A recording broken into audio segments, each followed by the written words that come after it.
Hello everyone, welcome to William in the Magic Box. Today on our show, we are going to have Matt. Matt is from Birmingham in England, in the UK. So let's see what Matt has to say. Enjoy the interview. Hello Matt. Hi William, how you doing? I'm very well. How are you doing today? I'm all right, thank you. I'm sorry about that. I just noticed that it had gone over to spam. So yes, I'm with you now. I know it happens so often. I was already typing. Check your spam. I thought you would be. That's why I just wrote spam because I thought I bet that'll be the next thing that you say. So no worries. Lovely to finally speak with you. You too. Should I call you Matt or Matthew? Yeah, Matt's fine. That's cool. Shall I call you Will or William? Any. People call me Will, Willie, William, anything. That's cool. That's cool. My middle name's William, so. Oh, really? Yes, my name is Matthew William Jones. That's my real name. So yeah, wow. we share a name. Did anybody in your family or friends call you William or not? No, never. No, most people wouldn't even know it was my middle name actually. So yeah. Not anymore. Now everyone knows now. Everyone that watches this, yeah, that's true. So tell me, how's your day been so far? Yeah, really nice, thank you. Really good.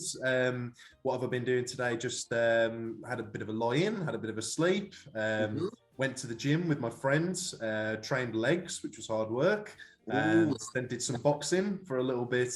And then I came back, ate, had a shower, and now I'm talking with you, Will. So amazing. Where are you from, Matt? I'm from Birmingham, in the UK, so like in the West Midlands. Born and raised? Yes, pretty much. I was born in Dudley, which is like, I don't know, 20 miles, 30 miles away, something like that, but more or less in that area, yeah. So tell me what Birmingham stands out in the UK. What's something special or different or unique about the city that maybe you cannot find anywhere else in England, or maybe it's something special? Sure, that's a good question. I think with Birmingham, there's a lot of developments that's going on. So I've lived here for like 4 years, 5 years now, actually. And since I've been there, a lot has changed in terms of old buildings getting turned into like nice flashy apartments and stuff. So I think you can get really good value for money in Birmingham, specifically for living. I think that's changing now a little bit with things getting slightly more expensive, but you get some good value here, and there is some nice architecture. But yeah, Birmingham as a whole, it can be a little bit. I could say good things and bad things about Birmingham. It's mixed, and I've been here now for so long that in some ways it's lost its illustrious appeal with it being, oh, I'm in the city and all of this sort of thing. So. I see. I've been there once, actually, a few years ago. And I remember people saying that Birmingham is the second biggest city in the UK, in England, yeah? And I was expecting something like London, something like, and it's not. It's different. It's a different city compared with London. It is, and it's not got the grandeur of London so much. But I think Birmingham's got some really nice people. That's one thing I would say about it. We've got some nice people in Birmingham. Unlike London, where you go on the tube and people don't really want to be talking to you or even looking at you or anything like that. Birmingham's still got a little bit more of that feel of it being a sort of small town kind of vibe, especially in areas like the Jewellery Quarter and stuff like that are sort of like little havens of their own. See. And what do you do for work, for living, Matt? Well, for work, I'm in sales basically. So I'm a business development director for a software company. So I basically sell compliance software to other businesses. I also do a little bit of acting work on the side as well. And I've got like my little social media and do some stuff with that as well. But my day job is sales. Wow. For some reason, when I was checking your profile, I thought that you were involved in fitness as a personal trainer or something. That's what the impression I had. Yes, yeah, no, I know I give off that impression, and to be honest, that's something that I'm kind of working on and trying to build. So I've got like my TikTok that I'm growing at the moment, and I'm obviously working on my own fitness and my own physique and stuff. So it's like just a little bit of a side project, but yeah, it's something that I like to do, and I do give out like training plans to people like that, and so yeah, I'm moving into that space a bit. Okay, so before we start our journey, actually, I would like to start the interview with a little phrase that I saw in your profile. It says there, learn to start your journey. So what you mean by that? Well, that was so that people could basically message me and just say, learn. And then from there, I would ask them a series of questions about their own goals, where they are at the moment. And then I would basically write a tailored workout plan for them. And that was it, really. That's what that exists for. I see. Okay. Matt, are you ready to go on a beautiful journey through your memories in life and to share your point of views? Yes, certainly. Amazing. Welcome to William and the Magic Box. So this is my best friend.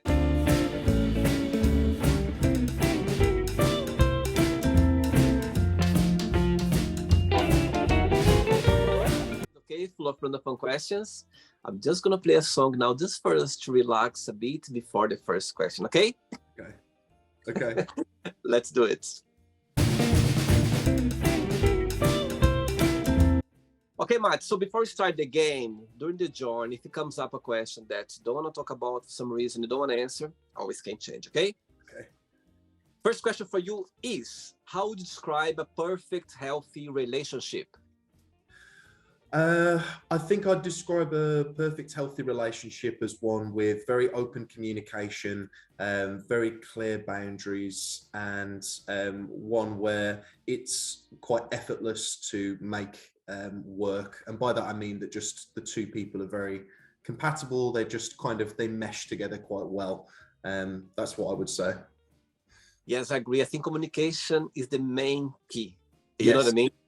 You need to be able to communicate with the person that you are sharing a life or sharing a moment or sharing, a relationship, anything. I think the communication is there. You need to trust. You need to be open. You need to be able to communicate with the person. It's a way of trusting. Definitely, exactly. And it's difficult when one partner won't communicate openly with the other, and it leads to a lot of friction. So, yeah. And it's interesting, Matt, because I had so many guests on the show, and some of them, they said that's for some reason they broke up past relationships or they are going through about communication. There's always one, you know what I mean, that's for some reason they cannot communicate. You know what I mean? It's interesting. It's actually one of the deal breakers, I would say, one of the biggest deal breakers, because it's quite sad, isn't it? And because, as I said, you need to be able to talk. I know sometimes it's not easy, but you know what I mean? You need to find a way. You're sharing a life. You need to get there and break this barrier. You know what I mean? Yes. Yeah, absolutely. And sometimes it takes one partner coaxing it out of the other a little bit to get it out of them. And that's what I mean about meshing well together as well. Totally. And it's not just the duty of the person who cannot open. The other parts need to push and be there and say, not just push, but say, you know what, I'm here. Yeah. Whenever you're ready, let's talk about. Let's kind of encourage the other person as well to be able to interact. Yes. Anyway. Yeah, no, I agree. Next one. Let's do it. All right. Next question is, if you could be in somebody's place, in somebody's skin for 24 hours, who that would be and why?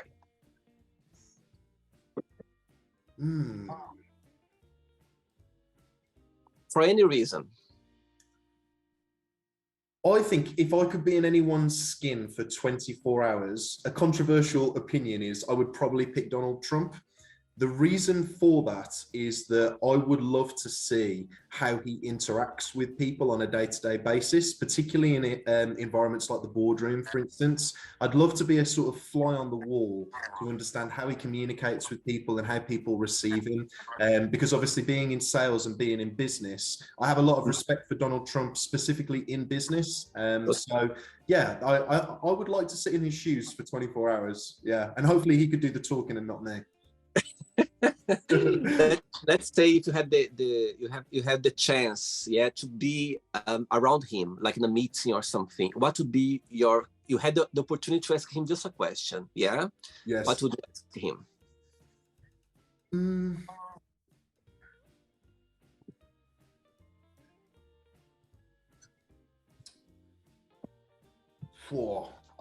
I don't know. There's so many things that I would want to ask someone like that. I guess I would have to ask something along the lines of, what advice would you give for me in my situation based on X and Y variables? So from like a high level overview, I'd try and say to him, You know, what advice would you give to me being in sales, earning what I'm earning right now, doing what I'm doing, and then let him sort of speak to me in that regard. Because if I asked him opinions on certain things, maybe I've heard it on podcasts or, you know, so Yeah. something that's really specific to me, I would absolutely love. Amazing. And actually, I didn't know much about his life, and I caught myself like last year just watching documentary about his life, and I was like, wow, you know, I have an idea who he is. And actually, as you said, you know, it's someone to, you know, I know all the controversy, you know, about him, but Yes. for him to be where he is right now, it's not like, you know what I mean? It's not like you need to have, you know, a way to get there. You know what I mean? Absolutely. Like some people will sometimes say things like, oh, Donald Trump's an idiot. And I think the technical sense of the word idiot is, you know, sort of stupid, low IQ. And I don't think that's the case for him. And I think no matter what your personal opinions are, particularly things like politics, you can still respect a high performing person. So, yeah. Totally. And to be honest with you, I was watching, I think, you know, Piers Morgan, he interviewed him like not long ago. Yeah. And I just watched a small clip, and I thought I was laughing because he challenged Piers Morgan. Like he said something, and Piers Morgan said, and Donald Trump told to him, like in his face, like, you're not a honest person. I don't remember, but I was like, oh my God, it's just, you need to have balls to do something like that. You know what I mean? You need to be like, I was like, oh my God, you know, I think nobody else would be able to kind of challenge the way he did. And I was like, it's so him to be able to do something like that, you know. Definitely. And I watched like 3-4 times because I felt so interesting the way he challenged Piers Morgan, you know, with the question, and I could see how uncomfortable he felt the other side. You know what I mean? Piers Morgan's not used to being challenged. That's the thing. Yeah. Anyway, next one. Cool. Hey, before the next question, tell me a little bit about your career as an acting. How the journey started? Yeah, certainly. I used to do sort of musical theatre and stuff when I was a lot younger, kind of 8 to 12 years old. And then I sort of fell out of love with it. And then when I was kind of in sixth form, like college age, I decided that I would try and audition for drama school. And I was in a few plays at school and stuff. I got into drama school in my first year, thankfully, and studied for 3 years. And then after I graduated, when I was 21, I started working as an actor. I did an advert for a company called Yopa. That was my first little gig. So if you type in Yopa boring dream man, there's a little advert out there of me sitting on a horse and stuff. And that was really, really fun. And then I did some other little bit parts as well. And recently I did a play at the Crescent Theatre, a theatre here in Birmingham, a play called A Taste of Honey, which was really fun. So I still do little bits and pieces. But yeah, that's it in a nutshell. I see. All right.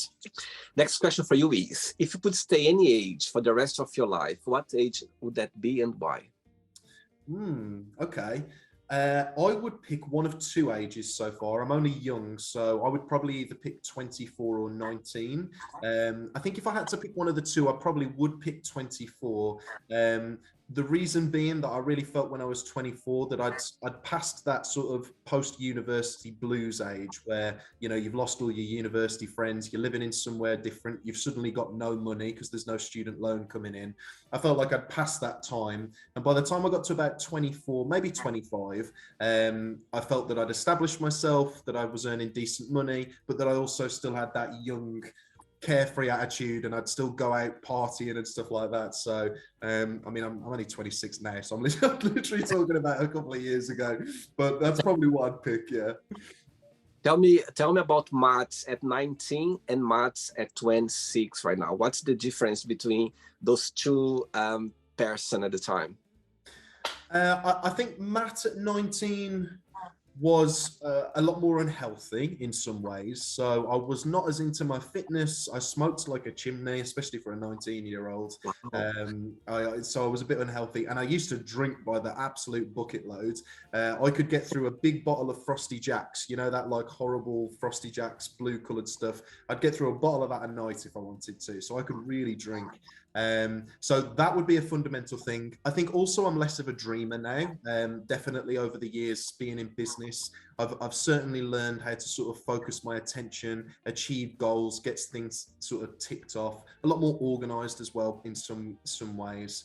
And then I think finally, biggest difference is confidence, really believing in myself nowadays, and not needing maybe the approval of others to feel validated. I've got a lot more internal fortitude, I think, than I did when I was 19, probably as everyone does when they reflect back on their late teen self, you know.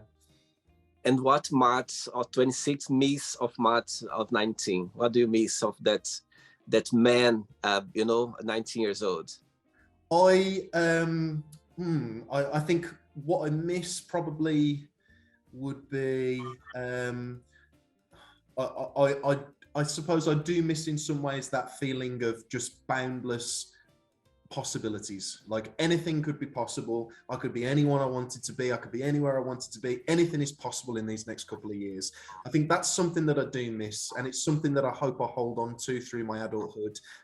Even just 10% of that, because it inspires you to try new things, to try new jobs, to try new relationships. It's that same feeling of just I could be whatever I wanted to be kind of thing, if that makes sense. It does, absolutely. Next question.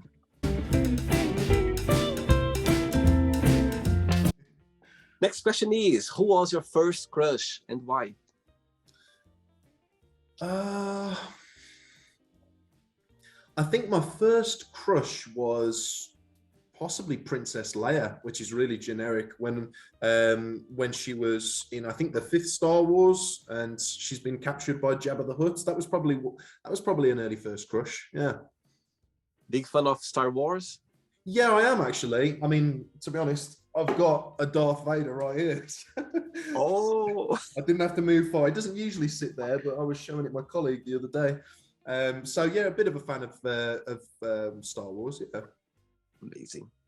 Ready for another one? Absolutely. Let's do it. Next question for you is, what is your funniest memory of your time at school? Funniest memory.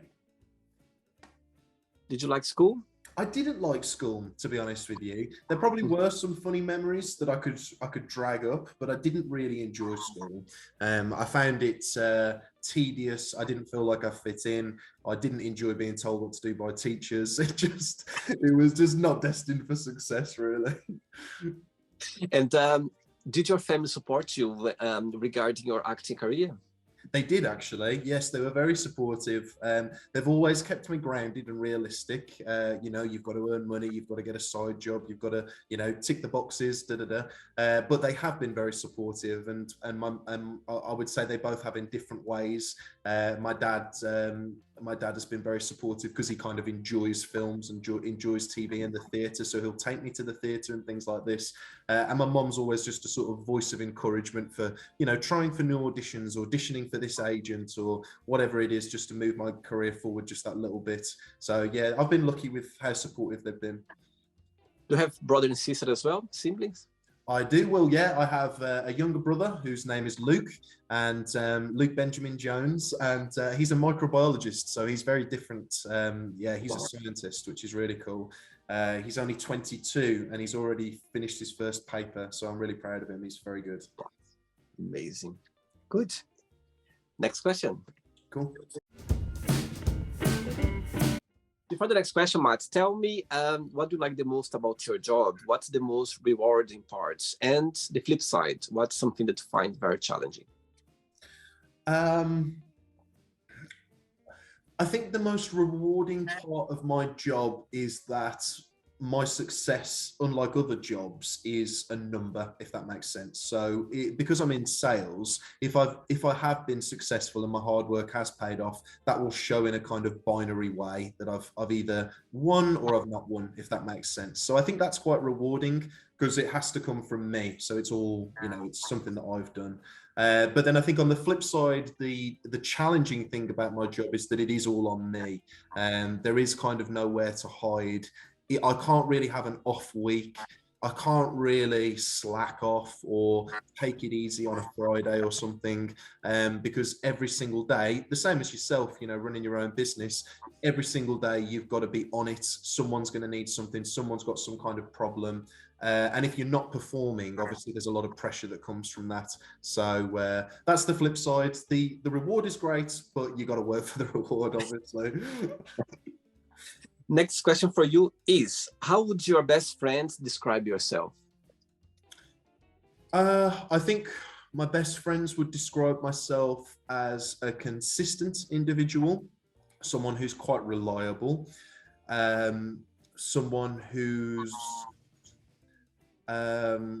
quite disciplined, someone who sometimes needs a little reining in, possibly, someone who can get emotional sometimes, sometimes someone who's a really good friend if you need someone there, perhaps, you know, to talk to. So yeah. Saying that, what's the best part of being yourself?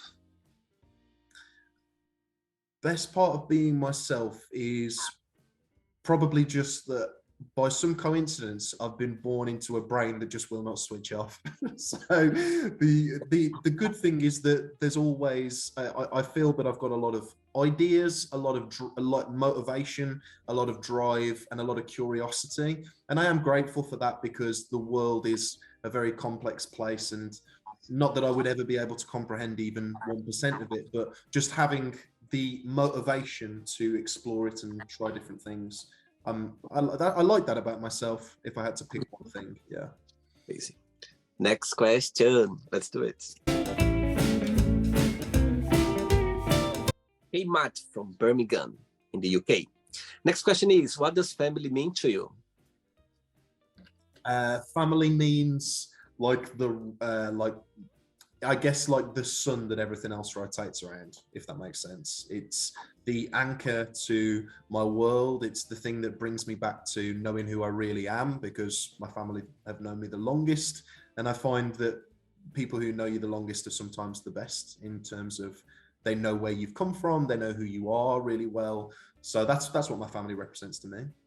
Which person in your family do you feel more close to? Definitely my youngest brother, followed probably then by my father, but my youngest brother in particular, because ever since I was in my late teens, early 20s, I've really tried to forge that friendship relationship with my brother. I think it's such a shame when you see brothers and sisters that grow up and they sort of fall apart and stuff. It's a shame, because they are you in many respects, and I you know, it's a friend, isn't it? So that's my view anyway. Interesting. I like that, actually, Matt. I'm just thinking about my sister now. You're totally right. I think growing up with my sister, we know you crashed a lot because we are totally different. Literally, when people, like close friends, when they meet my sister, they go like, "Oh my God, you don't look like sister and brothers, and like siblings." But the interesting part is, I left Brazil when I was 19 and I moved to Portugal. Yes. And I, living apart, and my mom told me so many times that she said, "Oh, I got your sister asking about you, like missing you, saying things about you that she never did before." And sometimes you just connect somehow the bond there when you are apart. That's what I learned. And you said something very interesting. It just made me think now, because actually, if I thought the same way as you do, being older, maybe I would kind of had connected the time when you're living together. But again, when you are young, you kind of don't feel those things. But you said something very interesting, and it takes one of other to kind of step in or think this way that you just said now. It does, and I've always felt that's my responsibility as the older sibling, because I'll sort of set the precedent for how it will be. If I don't invest in my little brother, he might think, oh well, he's not really that interested in me, and he'll just have his own friends and his own life, and we'll just create distance. And I watched older cousins kind of experience this, and probably not even realize it. And I, as you say, I thought that was an important thing. So yeah. And I feel so guilty right now. I wish we had this conversation like 20 years ago. Well, maybe someone had this conversation with me. I can't fully remember, but you know what? It's never too late, right? And totally. You're a young man as well. Life's a long way along, so never too late. We made up somehow. I think the bond now is much closer than ever.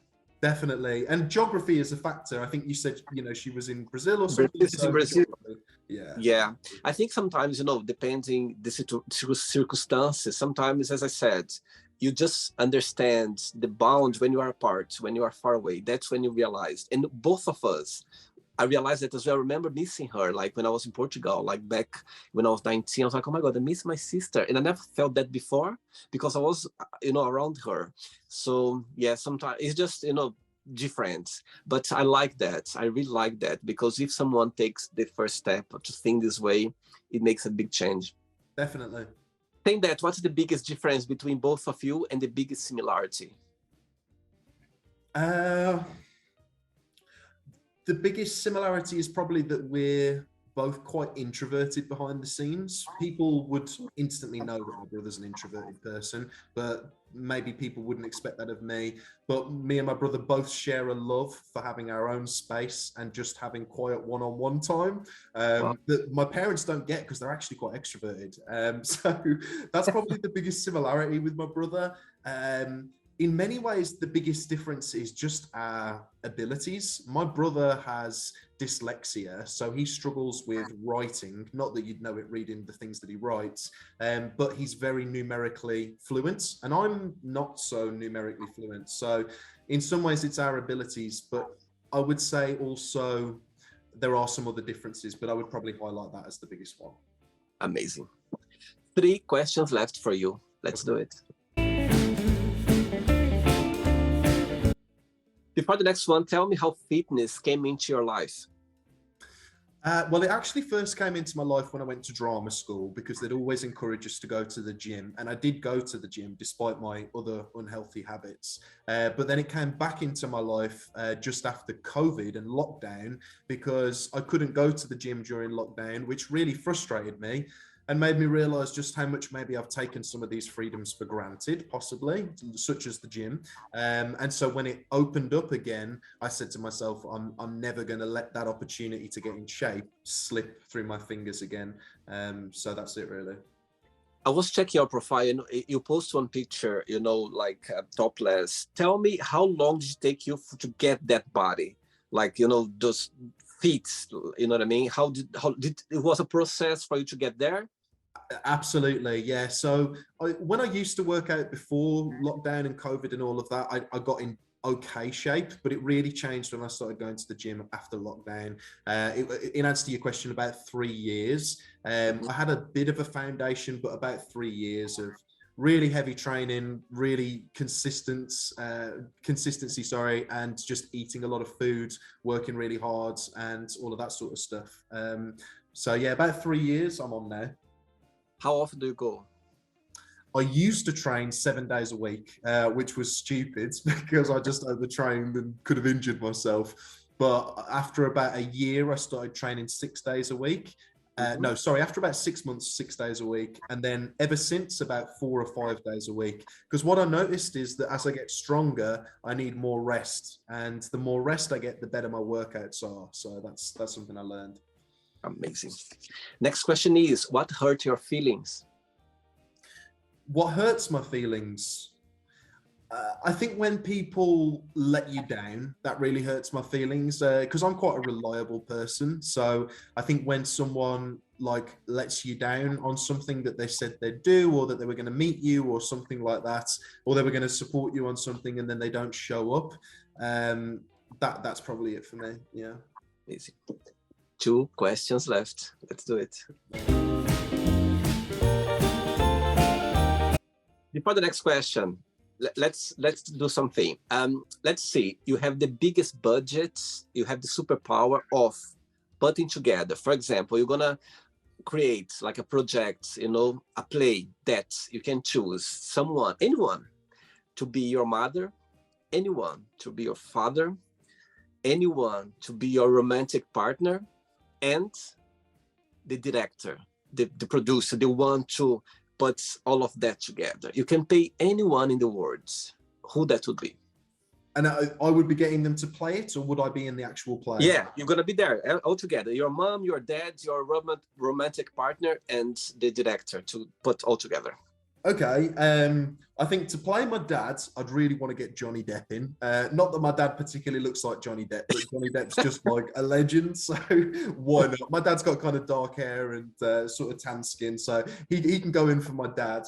I think for my mom, there's a lady, I can't remember the name of the actress she did a show called Happy Valley. I can't remember her name. She's like an actress in the UK. I'll tell you her name because she would actually be a good one. Yeah. Okay, and then to play my little brother, possibly the guy that plays Sheldon Cooper from what's that show called? Big Bang Theory. And your romantic partner? Oh, by the way, Sarah Lancashire is the name of that actress. All right. What was your question then, Will? And to play your romantic partner? My romantic partner, maybe ironically, I could pick Amber Heard as my romantic partner. Okay. So that'll do. Yeah, I'll pick her. And the director, the producer, director. Yeah, Steven Spielberg. Why not? Yep. Yeah, he's a cool dude. I'd pick him. All right. Next question is: what is a significant event that has changed you? I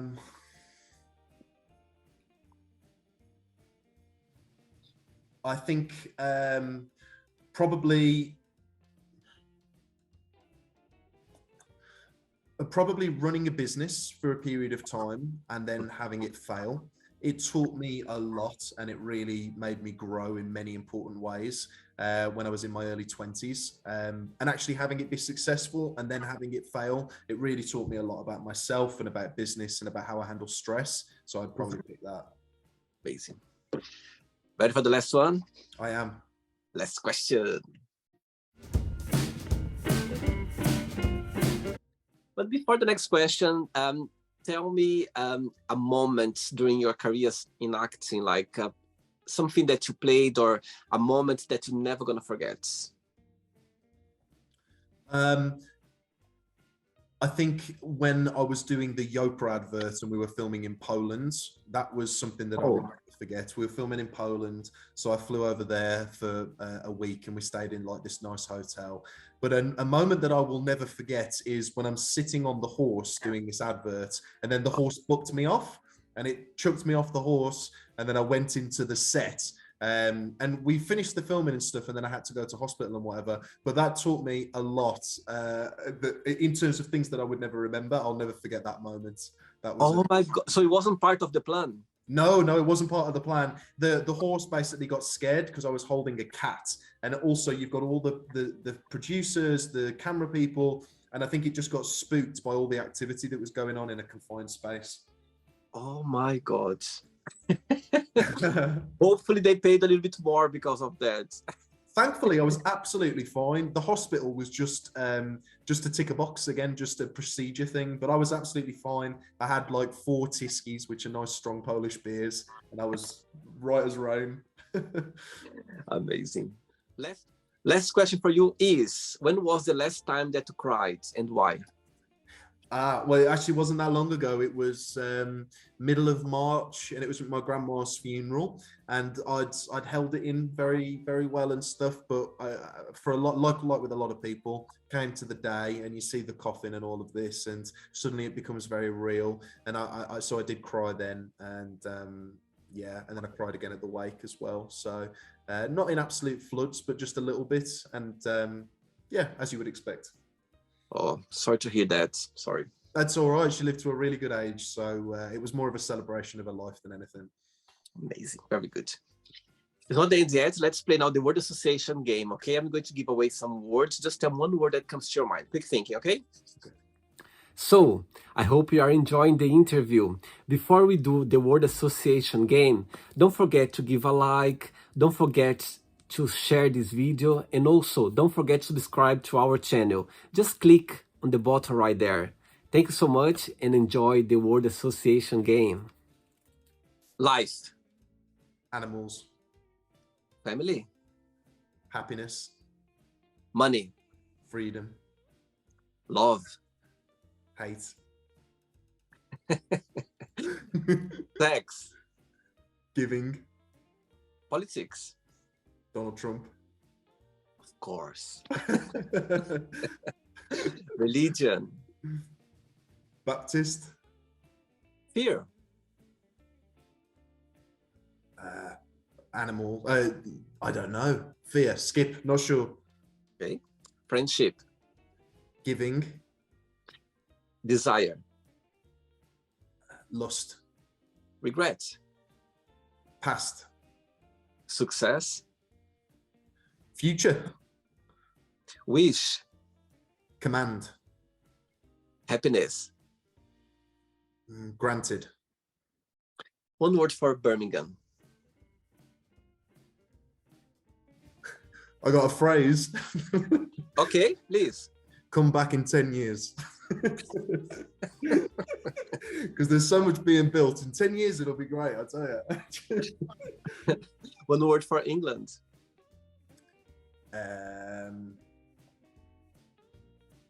One word for England. Changed. One word for acting.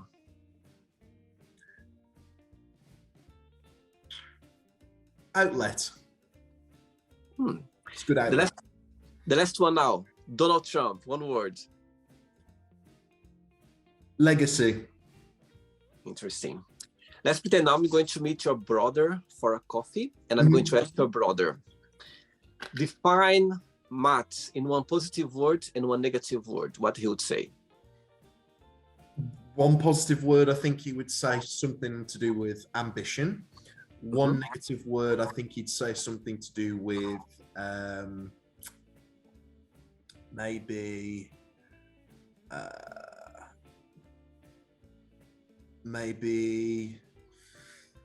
don't know. Maybe I don't know. I actually don't know. Skip. It's okay.